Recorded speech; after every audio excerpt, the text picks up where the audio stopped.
সর্বশেষ রব্বুল আলামিন সে কি বলছেন? এই কথাগুলো বলার পর আল্লাহ বলছেন ফাযাক্কির ইন্নামা আনতা মুযাক্কির। আল্লাহ বলছেন যে আমি তোমাদেরকে বসবাসের জন্য জমিন দিলাম, সেই জমিন থেকে তুমি উৎপাদিত শস্য ফলমূল খাও, এই জমিনের নদ নদী থেকে তুমি পানি পান করো, এই জমিনকে তুমি বিছানার মতো ব্যবহার করো, এই জমিনের মাটিগুলো রং বেরঙের তুমি দেখতে পাও।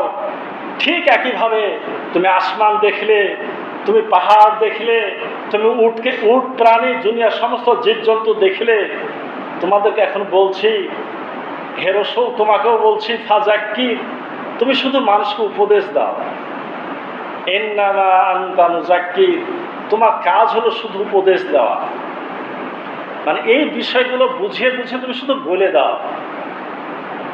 লাস্তা আলাইহিম বিমুসাইতির, তুমি তাদেরকে জোর করে ভালো করতে পারবে না, তোমাকে জোর করে ভালো করার দায়িত্ব নাই।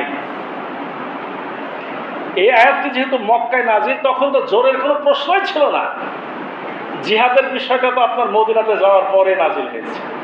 তার আগে শুধু একটাই অনুরোধ বিনুরোধ উপদেশ এবং এই বিষয়গুলো দুনিয়ার সৃষ্টি রহস্যগুলো বুঝিয়ে বুঝিয়ে মানুষকে বলাটাই রব্বুল আলামিন আল্লাহ রাসূলকে দায়িত্ব দিয়েছিলেন। ফাযাক্কির, হে রাসূল তুমি তাদেরকে উপদেশ দাও। ইন্নামা আনতা মুযাক্কির, নিশ্চয় তুমি শুধুই মাত্র উপদেশ দাও। লাস্তা আলাইহিম বিমুসাইতির, তোমাকে আমি দারোগা করে পাঠাইনি, জোর করার কোনো তোমার দরকার নাই। রাসূলুল্লাহ আসলে খুব কষ্ট পেতেন, মানুষরা যখন কথা শুনতো না কষ্ট পেতেন।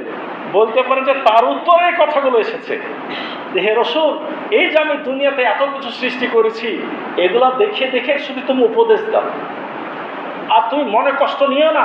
আমি জানি ক্বাদ না'লামু ইন্নাহু লা ইয়াহযুনুকাল্লাযীনা ইয়াকুলুন, আমি জানি তোমার খুব কষ্ট হয়, ওরা যেসব কথা বলে তাতে তোমার খুব মনটা খারাপ হয়। লা ইয়াহযুনুকাল্লাযীনা, তুমি কষ্ট নিও না, ইয়াকুলুনা, তারা যা বলে, ফাইন্নাহু লা ইউকাযযিবুনাকা, তারা তোমাকে মিথ্যাবাদী বলে না। কাফেররা আসলে তোমাকে মিথ্যাবাদী বলে না, তারা কি মিথ্যা বলে? বরঞ্চ কাফেররা মিথ্যা প্রতিপন্ন করে আমার কোরআনের আয়াতকে। আমার রাসূল সাল্লাল্লাহু আলাইহি ওয়াসাল্লাম যেহেতু মদিনাতে মক্কাতে তাদের মধ্যেই বড় হয়েছিলেন, তাদের কাছেই ছোট থেকে বড় হয়েছেন, তারা কিন্তু রাসূলকে কখনো মিথ্যাবাদী বলার সুযোগ সাহস ছিল না। তাহলে তারা মূলত মিথ্যাবাদী কাকে বলে? আল্লাহ বলছে যে তারা তো মূলত আমার আয়াতকে মিথ্যাবাদী বলছে, তুমি কেন মন ভাঙ্গা হচ্ছ? আমি দেখে দেখে রাখছি, তোমার চিন্তা করার কোনো কারণ নাই।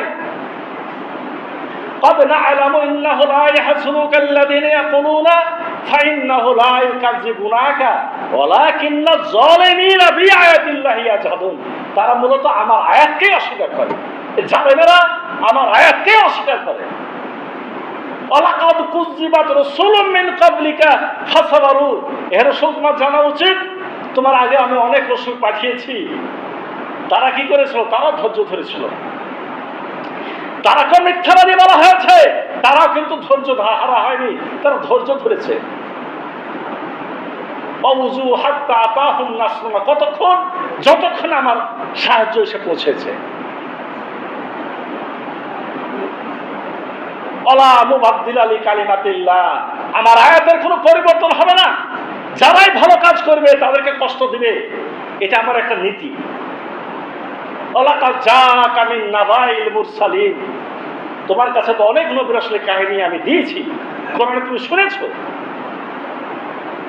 সর্বশেষে সেই আয়াতগুলোর পরে আল্লাহ বলছেন হে রাসূল, যদি খুব তোমার কষ্ট মনে হয় তুমি আসমানে উঠে যাও, জমিন ফুঁড়ে নিচে নেমে যাও, তুমি নিজে কিছু খুঁজো, আমি তোমাকে কিছু আর দেবো না। যা দিয়েছি এই কোরআনটাই শেষ, এই কোরআন দিয়েই তোমাকে বুঝাইতে হবে। তোমার জানা উচিত আমি যদি চাইতাম সবাইকে একসাথে মুসলমান বানাই দিতাম, কিন্তু এটা আমার নীতি না। আমি জোর করে কাউকে মুসলমান বানাবো না। তারপর আমাদের দায়িত্ব এইভাবে জ্ঞান বিজ্ঞান কোরআন হাদিস চর্চা করেই ইসলামকে বুঝে নিতে হবে। মুসলমানে কেরাম, আল্লাহ সর্বশেষ এসে কি বলছেন? ইল্লা মান তাওয়াল্লা ওয়া কাফার, হে রাসূল যারা মুখ ফিরিয়ে নেয় তারা কুফরি করে, ফায়ুআযিবুহুল্লাহুল আযাবাল আকবার। এবং তোমার জানা উচিত যারা মুখ ফেরায়, যারা কুফরি করে, আল্লাহ তাকে শাস্তি দিবেন এবং তাদেরকে কঠোর শাস্তি দিবেন। ইন্না ইলাইনা ইয়াবাহুম, এবং তাদেরকে আমার কাছেই ফেরত আসতে হবে। সুম্মা ইন্না আলাইনা হিসাবাহুম, এবং তাদের হিসাব নিকাশ গ্রহণের দায়িত্ব আমারই। আল্লাহ সর্বশেষ খুব শক্ত কথা বললেন। আমরা যারা বুঝলাম, শুনলাম, এই 3 জুমা ধরে সূরা গাশিয়া শুনলাম, আমাদেরও এই শোনার পরে উচিত প্রকৃত মুমিন খাঁটি মুসলমান হয়ে যাওয়া। আমি যে কথাগুলো বললাম এগুলো তো আমার কথা না, স্বয়ং রব্বুল আলামিন কোরআনে বলেছেন, আমরা তার কিছু ব্যাখ্যা বিশ্লেষণ করেছি। এগুলো দেখে আমাদের সঠিক পথে চলে আসতে হবে।